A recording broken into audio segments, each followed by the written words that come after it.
영적 자각을 위한 질문 18번째인데요. 한번 따라해 봅니다. 당신은 무엇에 대하여 자주 이야기하는가?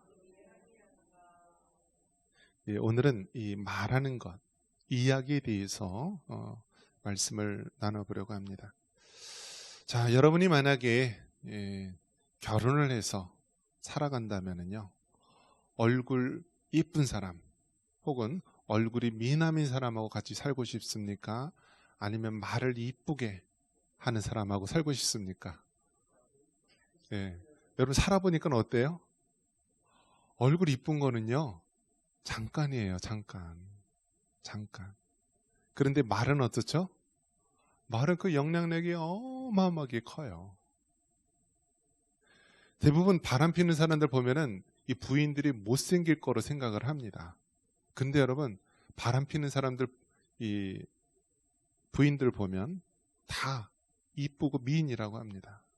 그 왜 그러냐면, 이게 그 외도의 심리가 있습니다. 그래서, 그래요. 그 김태희 같은 아내하고 살면서 전원주 같은 사람하고 바람 나는 것이 바로 외도의 심리예요. 외도의 심리. 그 미국에 LA 주지사를 하고 또 케네디가의 명문가하고 결혼을 했던 이 아놀드 슈왈제네거, 우리가 잘 알죠? 이 터미네이터 나왔던 이런 사람, 근육질. 그 사람이 이제 오스트리아 출신이면서 이제 미국인이고요. 그 사람이 만약에 미국에서 태어난 사람이라면 아마 대통령까지 할 수 있었을 그런 대단한 사람, 유능한 사람입니다. 그래서 터미네이터, 여러분 누군지 아시죠? 막 근육줄의 남자, 아놀드 슈왈제네거. 이 사람이 정말 그 머리도 똑똑해서 또 미국에서 명문대도 나왔고요. 그리고 부인이 이 케네디가, 그 부인의 어머니가 이 케네디 대통령의 여동생이었어요. 그렇기 때문에 명문 정치가이기 때문에 이 아놀드 슈왈제네거는요, 이 사람이 이제 미국에서 태어난 사람만 대통령이 될 수 있거든요. 시민권이 있다 할지라도. 근데 만약에 아놀드 슈왈제네거가 미국에 태어난 사람이라면 대통령까지 됐을 것이다 라고 보고 있습니다. 그런데 이렇게 유능한 아놀드 슈왈제네거가요, 나중에 이 큰 사건이 터지게 됩니다. 그 사건이 무엇이냐면 그 가정부하고 바람이 나서요, 그 자녀가 둘씩이나 있게 된 것입니다. 근데 그 가정부가 이 멕시칸 쪽이에요. 멕시칸. 그러니까 보면은 못생겼어요. 부인은 케네디가의 명문 엘리트 여성이고, 그리고 이 가정부는 이 멕시칸 계통의 좀 미국 사회에서 이 하류층에 속하는 그러한 볼품없는 여자였는데 바람이 나서요, 자녀들이 둘이나 있고, 그게 나중에 밝혀진 것입니다. 무엇을 말합니까? 아무리 얼굴을 뜯어고치고요, 이쁘게 치장하고 막 그렇게 해도요, 그 외모적인 아름다움은 얼마 못 간다는 거예요. 얼마 못 간다는 거예요. 그러면 진정한 아름다움, 진정한 그 아름다운 모습은요, 어디서 나오느냐? 말에서 나오는 거예요. 말을. 그래서 여러분, 얼굴이 이쁜 게 중요한 게 아니라 말을 이쁘게 해야 돼요. 말을. 근데 대부분 어떻습니까? 우리나라에서는요, 이 말을 잘 못해요. 말을 잘 못해요.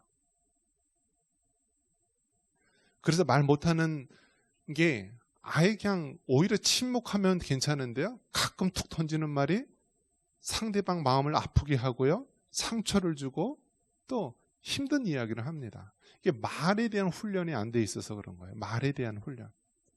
우리나라 사람이 외국에 유학을 가도요, 제일 힘들어하는 것이 무엇이냐면 토론이 안 돼 있는 거예요. 토론 문화.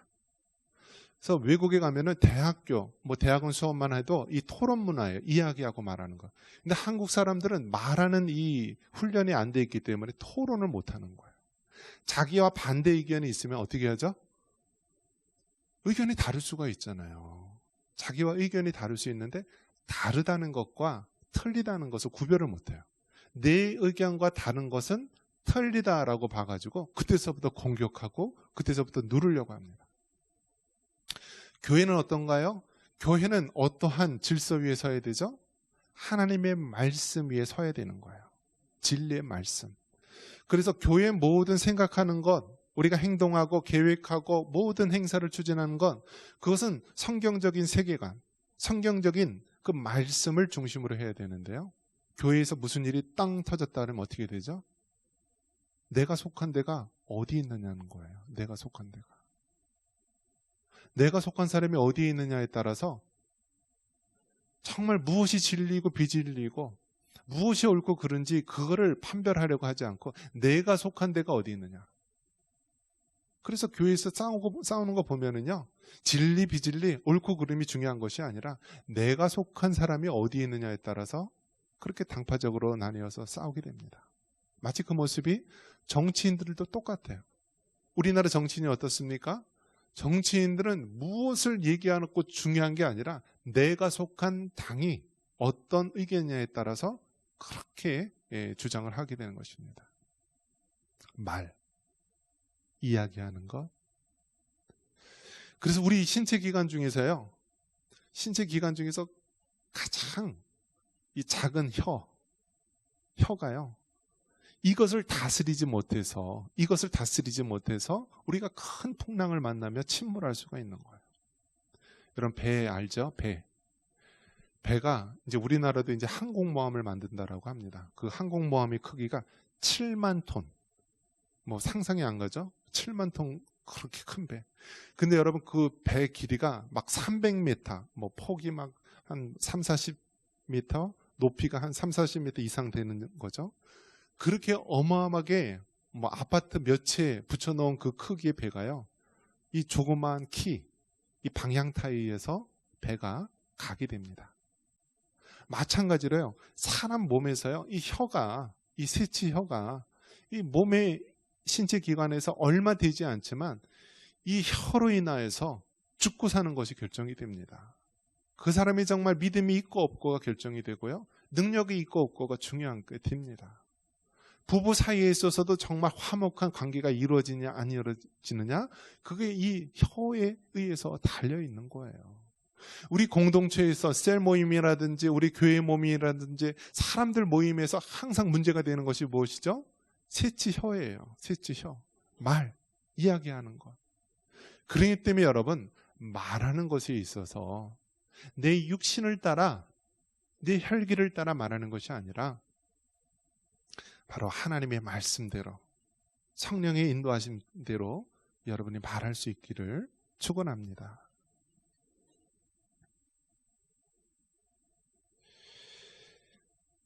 우리가 오늘 말씀의 제목처럼 뭐죠? 당신은 무엇에 대하여 자주 이야기하는가? 다시 한번 읽어볼 거예요. 당신은 무엇에 대하여 자주 이야기하는가? 여러분, 얘기할 때 무슨 얘기를 많이 하세요? 한 주간의 삶을 돌아보시면서 생각해 볼 때 어떤 이야기를 자주 하십니까? 여러분이 자주 이야기하는 것은 여러분이 그만큼 그것에 많은 생각을 하고 있다라는 거예요. 마음이 그쪽으로 많이 치중되어 있다라는 거예요. 자꾸만 어떤 한 주제에 대해서, 어떤 사람에 대해서, 어떤 사건에 대해서 자꾸 얘기한다면 그 사람은 이미 그 마음과 생각이 그쪽으로 다 쏠려 있는 거예요. 여러분은 무엇에 대해 자주 얘기하십니까? 돈에 관심이 있는 사람은 돈에 대해서 이야기하고요, 이 세상의 성공에 대해서 관심 있는 사람은 성공, 자녀에 대해 관심 있는 사람은 자녀, 많은 이야기가 있는데요, 우리가 이 말하는 것이 단순하게 우리가 말하는 것이 아니라 어디서 나온다고 그랬어요? 오늘 본문에 보면은 마음에 가득한 것을 입으로 말함이니라 라고 이야기합니다. 우리 같이 읽어볼까요? 선한 사람은 마음에 쌓은 선에서 선을 내고 악한 자는 그 쌓은 악에서 악을 내나니 이는 마음에 가득한 것을 입으로 말함이니라. 아멘. 한번 따라해 봅니다. 마음에 가득한 것을 입으로 말함이니라. 그러니까 여러분, 이 사람이 이 세치혀가 말하는 것 있잖아요. 입으로 말하는 것이 어디서 나온다고요? 마음에 가득한 것을 입으로 말함이니라. 입으로 말한다. 그렇기 때문에 여러분이 말하는 것은요, 입술이 말하는 것이 아니라 여러분의 마음에 가득한 것이 말하는 거예요. 그렇기 때문에 마음이 청결한 사람은 무슨 말을 할까요? 청결한 말을 하는 거예요. 마음이 더러운 사람은 무슨 말을 할까요? 더러운 말을 하는 거예요. 마음이 부정적인 사람은 무슨 말을 할까요? 부정적인 말을 하는 거예요. 반면에 늘 칭찬하고 격려하고 긍정적인 말을 하는 사람은 그 사람 마음이 정말 칭찬과 긍정적인 것으로 가득했기 때문에 그렇게 말하는 것입니다. 성경 말씀대로 그 사람의 마음에 가득한 것이 바로 말로써 나오기 때문입니다.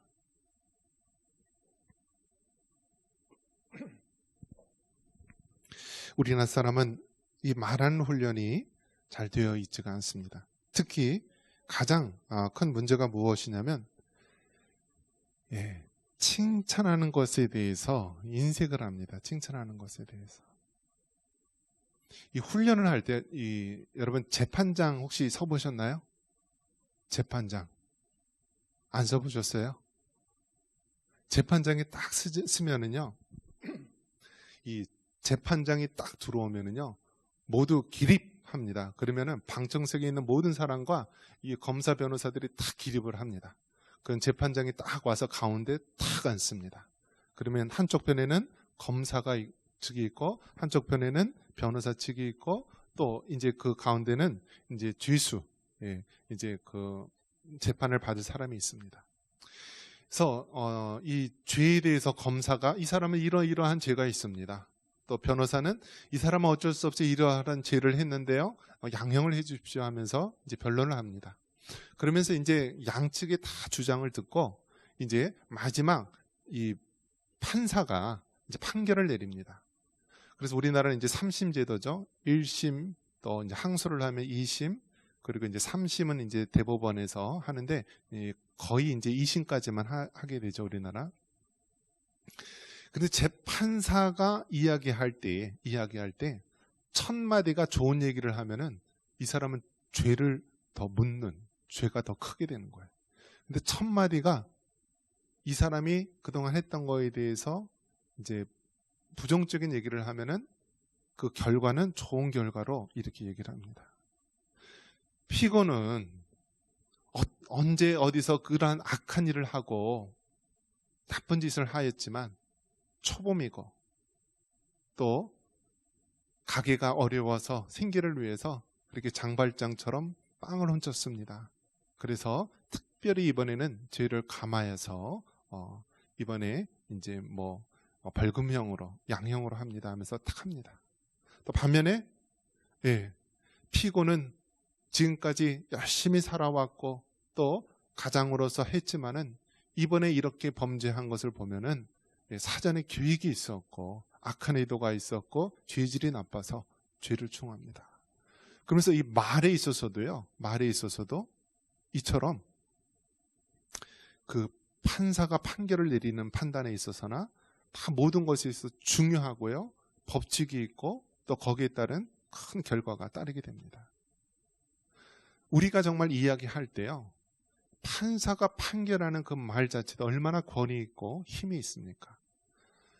판사가 이 사람이 사형입니다 이렇게 판결을 내리면 이 사람은 죽을 수밖에 없는 죄인이 되는 거고요, 이 사람에게 다시 한번 기회를 주자라고 하면은 그 사람은 살아날 수 있는 기회가 되는 거예요. 죽고 사는 것이 사람의 혀에, 말에 달린 거예요. 마찬가지로 여러분, 믿는 그리스도인의 말이요, 얼마나 중요한지 몰라요. 세상에서는 육적인 것을 보고 육적인 것을 판단하지만 우리 예수님 믿는 사람은 육적인 것뿐만이 아니라 영적인 것을 믿는 자들 아닙니까? 그렇기 때문에 여러분, 우리가 일상생활에 하는 말 하나하나가요, 그 사람을 살릴 수도 있고 죽일 수도 있는 거예요. 그 영혼이 정말 말 한마디로 용기를 얻고 힘을 얻을 수도 있는가 하면 실망하고 낙심하고 죽을 수도 있는 것이 말의 권세인 것입니다. 그렇기 때문에 여러분, 말할 때요, 자기가 열이라고 한다면 말하고 싶은 말 10 다 하지 마시고요, 그 중에 한 7만 하세요. 7만 하세요. 자기가 마음속에 있는 말을 다 하면은요, 거기에는 부정적인 말, 잘못된 말, 틀린 말이 나오기 쉽다라는 거예요. 자, 우리가 주변의 사람들에게 이야기할 때 우리가 하고 싶은 이야기가 있잖아요. 예를 들면 주일학교 학생들이 있는데요. 늘 청소를 안 하고 지저분하게 하고 쓰레기를 함부로 버리는 아이가 있습니다. 그런 아이들에게 야! 쓰레기 한 벌이 버리면 돼! 하면은 어떻게 할까 아이가? 그 다음서부터 얼어가지고 그냥 무슨 얘기 한지도 모르고 화만 낸 것만 기억을 해요. 그런데 야, 네가 이렇게 주일날 교회 와서 이렇게 하니 얼마나 좋냐. 근데 네가 휴지를 저렇게 함부로 버리는데 다음서부터 휴지는 휴지통에 버렸으면 좋겠다. 이렇게 얘기를 하면 어떨까요? 달라지는 것입니다. 즉 여러분이 하고 싶은 말이 있으면요, 제일 먼저 뭐를 얘기하라고요? 칭찬을 먼저 하라는 거예요. 긍정적인 얘기를 하라는 거예요. 남편이 맨날 술만 먹고 와요. 술만 먹으면 떡이 되고 완전히 그냥 돼지가 되고 그래요. 그러면 남편에게 막 듣기 싫은 얘기하고 당신이 도대체 뭐냐고, 지금까지 한 게 뭐냐고 하면서 바가지를 팍팍 긁어요. 그럼 남편은 어떻게 하죠? 또 속상해서 다음날 더 술 마시고 와요. 어떻게 하면 되죠? 긍정적인 얘기를 하는 거예요. 아, 당신이 이제 나이 들고 힘들고 많이 어려운데 자꾸 바깥에서 열심히 일하지만 잘 되지 않아서 이렇게 많이 힘들어하는 것 같은데 여보 힘내. 근데 이렇게 술을 많이 마시면 당신이 우리 가장인데 우리 집안이 얼마나 어려워지지 않겠어요, 여보? 여보 다시 힘내고 우리 같이 잘해봅시다 하면서 항상 무엇을 먼저 얘기해야 돼요? 칭찬을 하고 그 사람이 잘한 점, 긍정적인 점을 얘기한 다음에요. 그 다음에 원하는 얘기를 하는 거예요. 이것이 바로 말하는 기술이에요. 말하는 훈련이에요. 그래서 우리나라 사람은 버럭 이렇게 화를 내고 이야기하면은 그 다음서부터는 다 안 풀리는 거예요. 그렇기 때문에 먼저 상대방을 높이고 칭찬하고 그 다음에 하고 싶은 본론의 이야기를 뒤에서 얘기하는 이러한 말의 훈련이 되어 있어야 되는 거예요. 말의 훈련이에요. 가끔 저한테 성도분들이 와서 얘기를 해요. 그럼 어떤 식으로 얘기할까요? 목사님! 어떻게 그럴 수가 있어요? 목사님! 왜 이렇게 안 했어요? 그렇게 하는 것보다 어떻게 얘기하라고요? 아, 목사님, 요즘 참, 좋아 보입니다. 뭐 좋은 일 있으세요? 하면서 얘기하면서 뒤에 살짝, 요러 했는데요. 목사님, 요거 좀 신경 써줬으면 좋겠어요. 그렇게 얘기하면 좋겠죠. 셀 리더한테, 셀 리더가 돼가지고 어떻게 이렇게 하나도 안 할 수 있어요? 하면서 셀원들이 막 따지고 이렇게 하기 전에 셀 리더 하는데 얼마나 힘들어요. 내가 그동안 많이 못 도와줘서 미안해요. 근데 지금 요런 문제가 있는데 요거 이렇게 해줬으면 좋겠어요. 항상 어떻게 얘기하라고요? 긍정적인 얘기, 칭찬을 먼저 하고 마지막에 자기가 하고 싶은 본론의 이야기를 하는 것.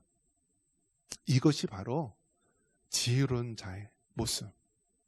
특히 우리 모든 성도들이 이러한 말하는 습관 훈련이 되어 있어야 된다는 거예요. 집안에서 가정교육이 중요하다고 하죠. 왜 가정교육이 중요해요? 어려서부터 부모들이 하는 얘기를 자녀들이 다 듣습니다. 그리고 이 자녀들이 커서요, 어떻게 무엇을 배우나요?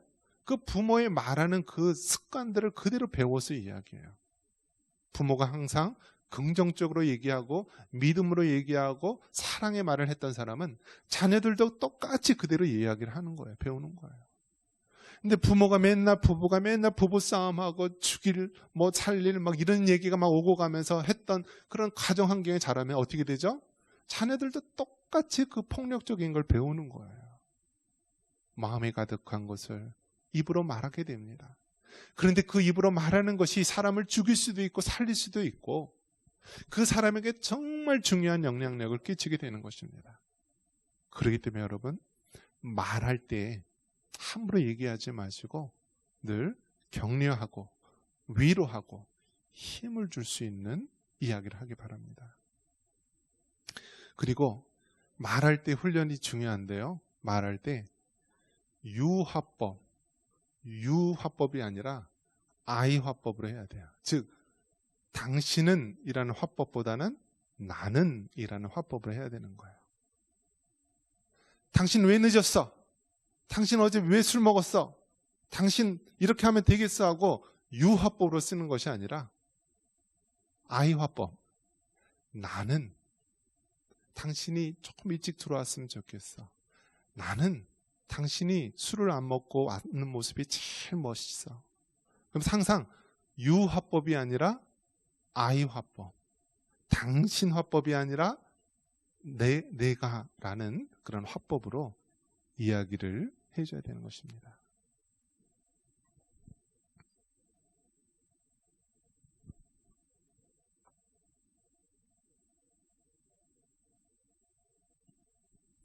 말씀을 정리합니다.